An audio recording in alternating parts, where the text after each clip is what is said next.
SG Consultancy Services. Study MBBS in Russia, Philippines, Uzbekistan.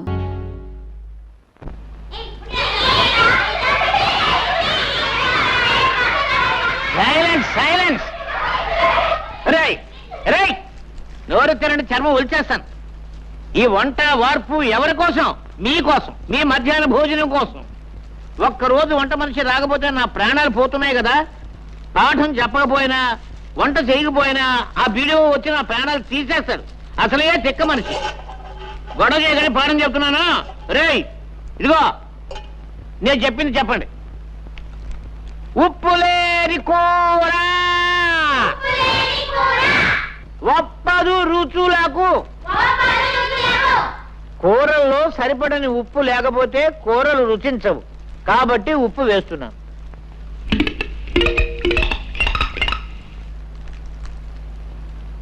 ఆ తర్వాత రే బడుద్దాయిలారా, పద్యం మాత్రం చెప్పండి, నన్ను చంపకండి. పద్యం మాత్రం చెప్పండి రా.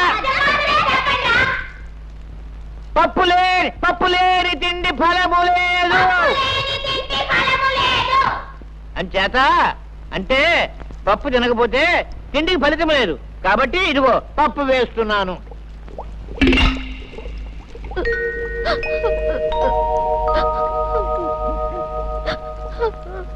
రే చదువుకోవడానికి పాఠాలు అక్కర్లేదు కానీ భోజనానికి మాత్రం టెన్షన్గా వచ్చేస్తావు. 3 రోజుల నుంచి స్కూల్కు రాకుండా ఎక్కడ తిరుగుతున్నావురా? ఎక్కడ తిరుగుతున్నావు చెప్పు. మా అయ్యకి 4 రోజుల నుంచి జ్వరం అండి. కూలి పనికి కూడా వెళ్ళటం లేదండి. 3 రోజుల నుంచి అన్నం కూడా తింటం లేదండి. ఇవాళ బాగా ఆకలేసి పళ్ళు తిందామని వచ్చానండి. మీ నాన్న వేరేగా జ్వరమా? అయ్యో పాపం. రే నరసింహం, ఏమిట్రా? వేరే గారు ఇంటిలో పోతే 3 రోజుల నుంచి పస్తులు ఉంటున్నారట్రా. వాళ్ళ సంగతి చూసుకో. ఏమండి రాంబాబు గారు? ఏంటో గారు గీరని మర్యాద మొదలెట్టావు? మీరు సాక్ష్యాలు అవి చెప్పి జరిమానాలు వేయించేవాళ్ళు, మేం వేయించుకునేవాళ్ళం. కొంచెం మర్యాద చేసుకునేవాడి మిమ్మల్ని. ఏమన్నా నాకు తెలియక అడుగుతాను, న్యాయం అన్నది అందరికీ ఓటే కదా? అవును. ఏం లేదు, మీకు 2 మరదలు ఉన్నారు. ఒక ఆవిడ పొద్దునే టిఫిన్ పట్టుకొస్తుంది, 2వ ఆవిడ మధ్యాహ్నం భోజనం పట్టుకొస్తుంది. మీరు టిఫిన్లు, భోజనాలు, గోరుముద్దలు, సరసాలు వగేరా వగేరా చేస్తుంటారు. మరి నేను సుబ్బమ్మ చేతిని పవిత్రంగా పట్టుకుంటేనే నాకు జరిమానా వేయించారే, మీరిద్దరు సుబ్బమ్మల చేతుల్ని గట్టిగా పట్టుకుంటున్నారు. మీకేం వేయించాలండి? ఏమేయించాలా? మళ్ళీ మా కుటుంబ విషయాల్లో జోక్యం చేసుకున్నావా నిన్ను పచ్చల బద్దలు చేస్తాను, జాగ్రత్త అనుకున్నా.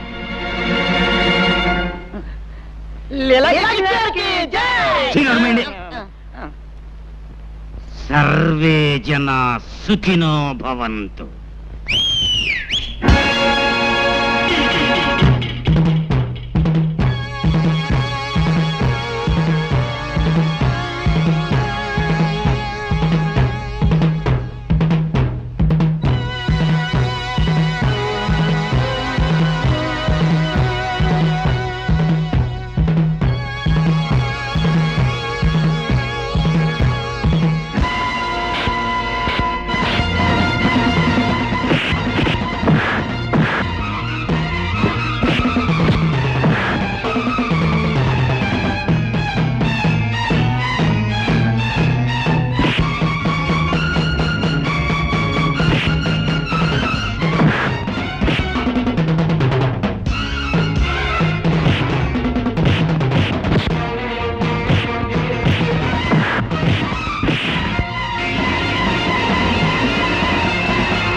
నా మీద చేయి చేసుకుంటారా నువ్వు?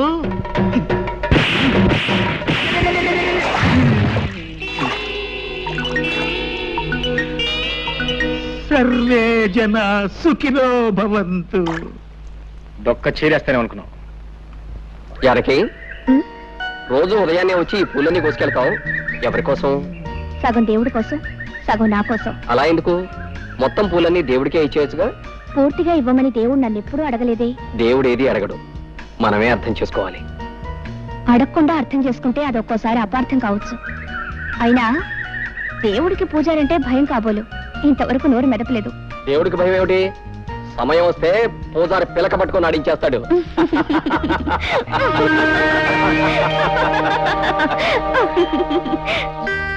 జానకే, ఎక్కడ మరదల పిల్ల ఎక్కడ? ఏం కొంప మునిగిందని అలా గొంతు చించుకొని అరుస్తున్నావు? అంటే గొంతు చూసుకుని నడుస్తున్నాను నీకోసం. నానా ఇది నానా అది ఎంత కష్టపడి గోరింటా తీసుకొస్తే గొంతు చూసుకుని నడుస్తున్నాను. గొంతు గొంతు గొంతు గొంతు. సర్లే, అలాగే అక్కడ పెట్టి వెళ్ళు. ఇక్కడ పెట్టినా? ఇక్కడ పెట్టడానికి నేను తీసుకొచ్చింది పళ్ళు ఆలకూడదు అనుకున్నాను. ఇదిగో నువ్వేం చేస్తావు నాకు తెలీదు. బోడి పుస్తకం బావగారిని నానా కష్టాలు పడి నీకోసం గోరింటా తీసుకొస్తే పుస్తకం బోడి పుస్తకం అని. ఇదిగో నువ్వేం చేస్తావు నాకు తెలీదు. ఈ గోరింటాకు మెత్తగా రుబ్బు. ఏది గారెల కోసం పప్పు రుబ్బుతారే, పప్పు అంత మెత్తగా రుబ్బు. రాత్రి పెట్టుకో. తెల్లారడం ఏంటి, అయ్యగారికి కళ్ళు తిరగడం ఏంటి, ఎర్రగా పడి నీ చేతులు చుట్టం ఏంటి? పెట్టుకొస్తా అనవే, పెట్టుకొస్తా పెట్టుకో. ఇదిగో మర్చిపోయినాయి, మొత్తం నువ్వే పెట్టుకోవాలి. అత్తయ్య కూడా ఇవ్వద్దు. ఆ మరదల పిల్ల లేదు, కొట్టి పిల్ల, దానికి అసలు ఇవ్వద్దు. మొత్తం నువ్వే కాళ్ళకి చేతులకు మొఖాన్ని మొత్తం పెట్టుకోవాలి. మొత్తం పడిపోవాలా?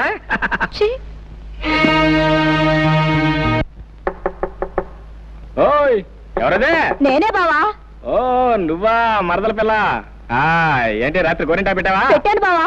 బాగా పండిందా? బ్రహ్మాండంగా పండింది. అంతకేం చేస్తే ఇచ్చింది ఎవరా? బావనే ప్రేమతో ఇచ్చాను.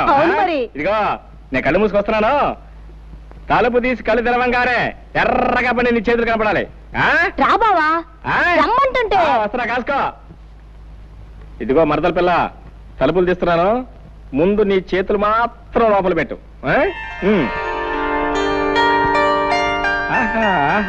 బా ఎంత బాగున్నా నీ చేతులు, ఎంత బాగా పని. నువ్వంటే? అవును నేనే. మరి మీ అక్కయ్య ఇంటి దగ్గర శుభ్రంగా నిద్రపోతుంది. మరి ఇచ్చిన గోరింటాకు మీ అక్కయ్య పెట్టుకోలేదా? అంతా నువ్వే పెట్టుకున్నావు. గురుగారు, నాకు చిన్న అనుమానం. అవకాశం ఇచ్చాను, అడుక్కో. ఏం లేదు, తమరి ఈ మధ్య లీలలు ఏం చేయటం లేదు. కారణం ఏమిటి? జరిమానాలు కట్టలేక? చాచే అదేం కాదురా. ఆ రోజుల్లో మా గురువుగారు శ్రీకృష్ణుడు కూడా గంటకోలేలా అరగంటకోలేలా చేయలేదు. దానికి సమయం, సందర్భం, సెటప్ ఉంటేనే చేశాడు. ఉదాహరణకి చెరులో స్నానం చేస్తున్న గోపికల చీరలు ఎత్తుకెళ్లి పొన్న చెట్టు మీద కూర్చునే లీల మనం చెయ్యాలి అనుకో. దాని చెరువు ఉండాలి, స్నానం చేసే అమ్మాయిలు ఉండాలి, చెరువు గట్టున చెట్టు ఉండాలి, అది మనం ఎక్కడానికి వీలుగా ఉండాలి. దొరికిందిరా కరెక్ట్ గా అదే సెటప్. ఇప్పుడు చేస్తాను లీల, కన్నుల పండుగ చూసుకో. దీనికి ఏదో పెద్ద అందగాడని మొగుడొస్తాడని సంబరపడుతుంది. కాకపోతే నీకు వస్తాడేంటి బొరుముక్కు నువ్వు?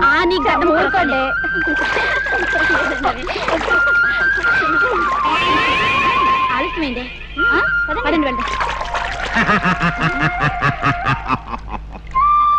ఆడవాళ్ళు స్నానం చేస్తుంటే సిగ్గు లేకుండా కొమ్మెక్కి కూర్చున్నావా కొండముచ్చులాగా?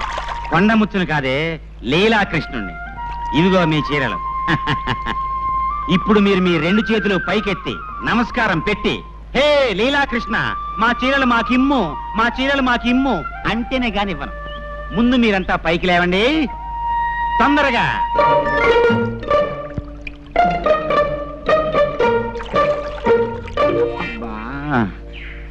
భాగవతంలో శ్రీకృష్ణుడు చీరలు మాత్రమే ఎత్తుకెళ్ళాడని రాసింది, లంగాలు బాడీలు ఎత్తుకెళ్ళినట్టు లేదు. పొరపాటు చేశాను. ఏంటి నమస్కారం పెట్టమంటే అంతా చెట్టు చుట్టూ చేరుతున్నారు? అలా కోపంగా చూస్తారేంటి? ఏంటా చేతిలో రాయా?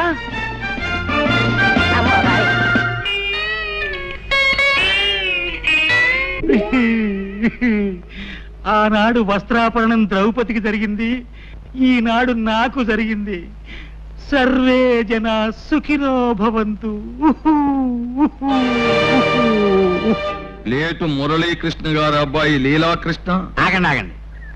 లీలాకృష్ణ అనబడే ఈ తుచ్చుడు, నీచుడు, చండాలుడు నిన్న సాయంత్రం చెరులో స్నానం చేస్తున్న కొంతమంది అమ్మాయిల చీరలు దాచేసి అల్లరి చేసినందున వీడికి 500 రూపాయలు జరిమానా విధించడమైనది. అంతే కదా? నువ్వేమంటావు రత్తయ్య బావా? ఇంకో 100 ఎత్తే బాగుంటదేమో అంటావు, అంతే కదా? నీ మాట ఎందుకు కాదనాలే. ఇదిగో 600. అవును, నా ఆస్తి అంతా ఇలా జరిమానాల రూపంలో తినేయటానికేనా మీరు ఈ పంచాయతీలు కట్టుబాట్లు పెట్టింది? ఇక మీదట నువ్వు వెధవ పనులు చేసి జుల్మానా చెల్లించిన నీ పాపిష్ట డబ్బి పంచాయతీ ముట్టుకోదు. ఇక నుంచి నువ్వు ఏ పొరపాటు చేసినా నీకు దేశశుద్ధి చేసి గ్రామ బహిష్కారం చేస్తాం కాబట్టి అంతేకాదు, నీకు 2 నెలలు టైం ఇస్తున్నాను. దేనికి? నువ్వు పెళ్లి చేసుకుని ఒక గృహస్థుడివి కావాలి. అన్యాయం, ఇది చాలా అన్యాయం. ఈ పెళ్లి పెటాకులు నాకు కుదరవు. గురువు గారు, పెళ్ళంటే అర్థమైంది, పెటాకులు అంటే అర్థం ఏమిటండి? పెటాకులు అంటే పెళ్లితో పాటు మనం తగిలించుకునే అత్తగారు మామగారు అనే తాటాకులు అన్నమాట. అర్థమైందా? ఇది చాలా ఊరికే అరవకు, ఇది పెద్దలందరూ కలిసి చేసిన నిర్ణయం.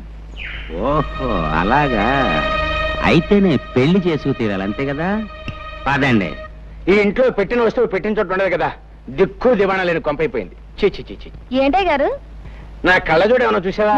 నాకెందుకయ్య గారు? నెట్టేసి కొట్టుకోవడానికి. చూసావని అడిగితే అబ్బా ఏమిటి అరుపులో? నువ్వు లోపలికి వెళ్ళు. ఏమిటి తాతయ్య, ఏమిటి గొడవ కాదురా, పెట్టిన వస్తువు పెట్టిన చోట కనిపించడం లేదు. ఇప్పుడు ఇంతకీ నీకేం కావాలి? కళ్ళజోడు కావాలి, కాఫీ కావాలరా?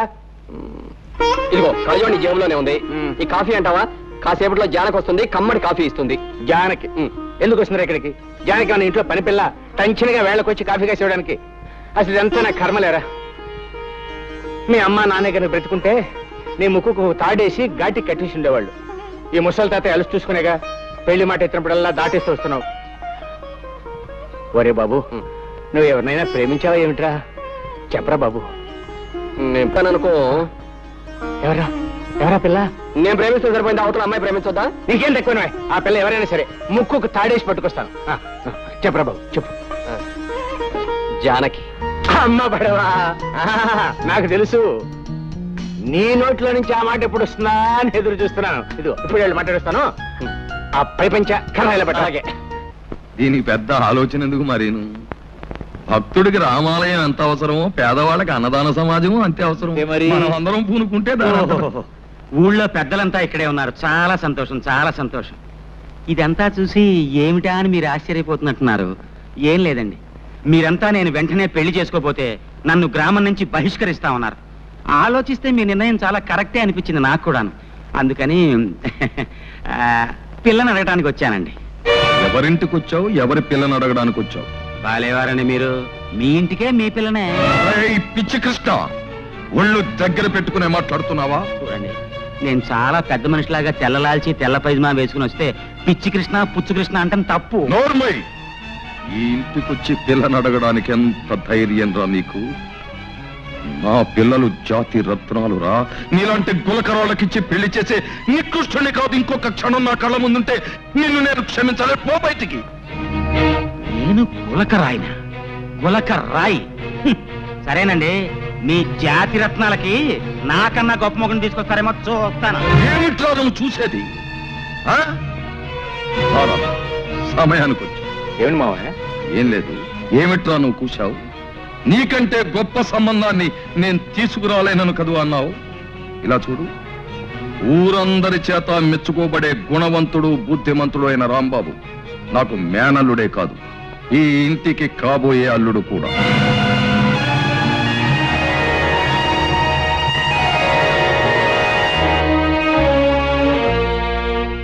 నా పెళ్లి గురించి నన్ను అడగకుండా మీ ఇష్టం వచ్చినట్టు మీరు నిర్ణయించుకోవడమేనా? ఆడపిల్ల అయినంత మాత్రాన మీరేం చేస్తే దానికి నేను తలూపాలా? ఈ పెళ్లి నేను చేసుకోను. ఏమిటే ఊరుకుంటున్నాం కదా అని రెచ్చిపోతున్నావు? బావకి ఏం తక్కువ నిలుగుతున్నావు? నాకేం తక్కువ అని నేను అడుగుతున్నాను. బుద్ధి జ్ఞానం ఈ రెండే తక్కువ. అన్నపూర్ణ, నువ్వు లోపలికి. అమ్మ జానకి, ఇలా రామ్మ, ఇలా కూర్చోతండి. అమ్మా, మనకున్న ఆస్తి ఏ పాటు ఉంటుందనుకుంటున్నావు? పట్నంలో ఒక పెద్ద డాక్టరు నెల సంపాదనంత ఉండదు. కనీసం ఒక కాంట్రాక్టర్ ఇంజనీర్కి ఇచ్చే లంచం పాటు ఉండదు. అందుకని ఇంజనీర్లతోనూ కాంట్రాక్టర్లతోనూ సంబంధం అందుకునే అంతస్తు మనకి లేదమ్మా. అలాగని నేను ఏ పట్నంలోనూ 300 400 తెచ్చుకునే గుమస్తాకిచ్చి కట్టబెట్టలేదు. బుద్ధిమంతుడు యోగ్యుడు అయిన భావం నువ్వు పెళ్ళాడితే నువ్వు మా కంటి ముందుంటావని, నీకు మేము కంటి ముందుంటామని, ఒకళ్ళకొకళ్ళు చేదోడు అదోడుగా ఉంటామని ఇన్ని ఆలోచనలతో ఈ నిర్ణయానికి వచ్చామమ్మా. ఏమంటావు?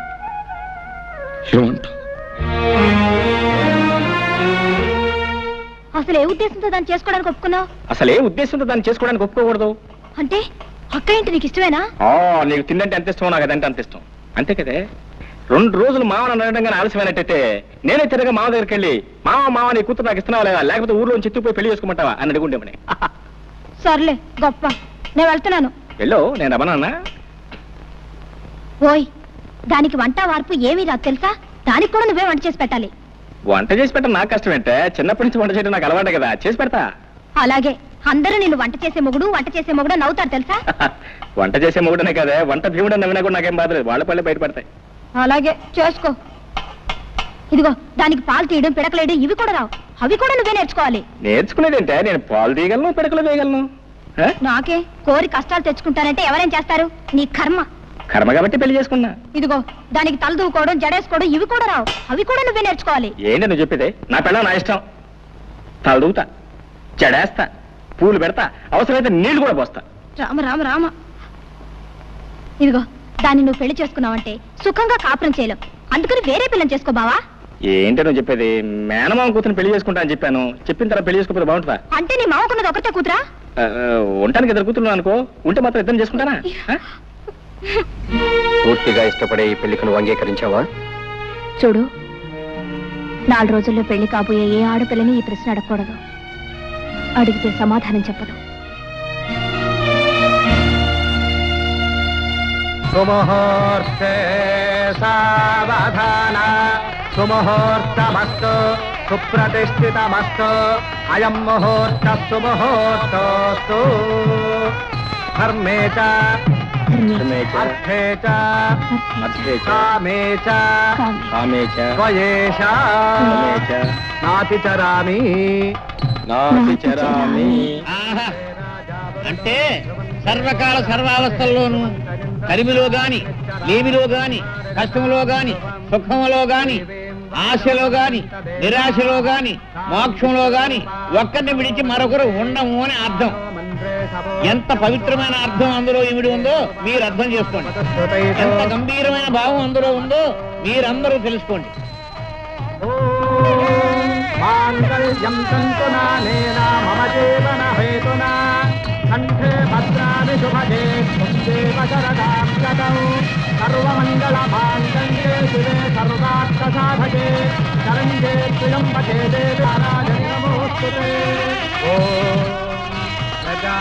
ఆ మాటకు వచ్చే ఓ మగాడు ఆడదాని మెడలో తాళి కట్టడం అంటే, ఓ స్త్రీ నా పరువు, ప్రతిష్ట, నా గౌరవం, సంపద, నా శరీరం, మనస్సు అన్నీ పసుపుదాడుగా నీ మెడలో వేస్తున్నాను అని అర్థం. ఆ ముడివడిన కొంగులు పవిత్రమైన వివాహం అనే బంధానికి చిహ్నం. అగ్ని చుట్టూ ప్రదక్షిణం చేయడంలో ఒక గొప్ప విశేషం కూడా ఉంది సుమండి. వేద మంత్రాల శబ్దంలో, పండిత శ్రేష్ఠుల పవిత్ర ఆశీస్సులతో పడిన ఈ 3 ముళ్ళకి సాక్ష్యం నేను సుమా. ఇంత పవిత్రమైన బంధాన్ని ఎవరు కించిపరిచినా, ఆటలాడుకున్నా జీవితాలు మసైపోతాయి సుమా అని హెచ్చరిక. అయ్యా అదండి విషయం. సాంప్రదాయం ఈ కాలం కుర్రాళ్ళకి శాదస్తంగా కనిపిస్తుంది కానీ దాని అర్థం తెలుసుకోవడానికి ఎవరూ ప్రయత్నించడం లేదు. ఇది సరే, ఇక వివాహం పూర్తయింది, ఇక విందు భోజనాలు కానిద్దాం, లేవండి.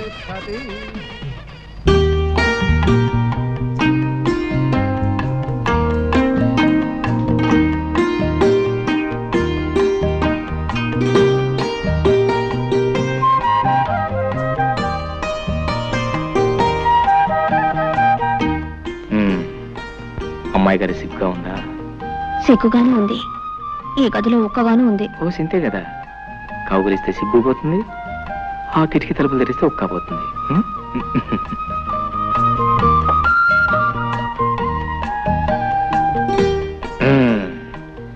కిటికీ తలుపులు తెరిచాను, గాలి వస్తుంది, నీ ఒక్కపోతుంది. పోతే ఆ సిగ్గు కూడా తీర్చేస్తాను. పాల గ్లాస్ ఇక్కడ పెట్టు, కూర్చో. ఒక ఫ్యాన్ కొనుక్కోవచ్చు కదా? ఫ్యానా? దాన్నేం భాగ్యం. ఎన్నాళ్ళు ఒంటరివాణి కదా, దాని అవసరం లేకపోయింది. హాయిగా ఆరు బయట పక్కేసి పడుకుంటే ఆ పైరుగాలికి మైమరిచి నిద్ర పెట్టేది. ఇల్లాలో నువ్వు వచ్చావు కదా, అసలు మన సంసారానికి కావాల్సిన ముఖ్యమైనవన్నీ ఒక లిస్ట్ తయారు చేసి వచ్చే పట్ల కొనేస్తాను. ఫ్యాన్ తోటే సంసారం సుఖంగా సాగిపోతుందా? అబ్బే, భార్యాభర్తల మధ్య ప్రేమ, మమత, అనురాగం అవి ముఖ్యం, అవి ముఖ్యం. నేననేది అది కాదు. మరి ఎంచక్కా తాతయ్య గారింట్లో గదికొక ఫ్యాన్ ఉంది, కొళాయి తిప్పితే నీళ్ళు వస్తాయి, భోజనానికి టేబుల్ కుర్చీలు, పడుకోవడానికి డబుల్ కాటు.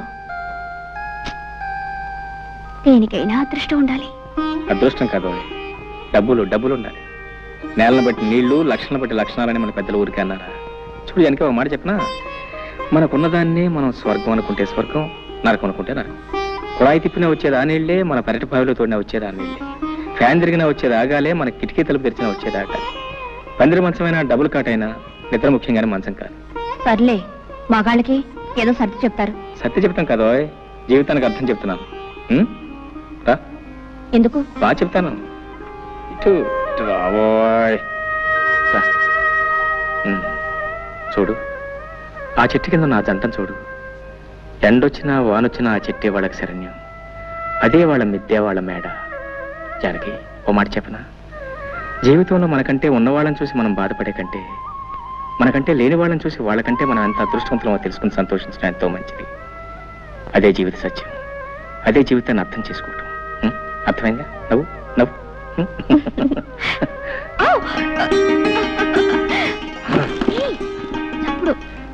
చప్పుడు నువ్వు పట్టించుకోకూడదు. ఇది మాకు బాగా అచ్చొచ్చిన పట్టి మంచం. మా వసువంతా దీని మీద పుట్టిందట.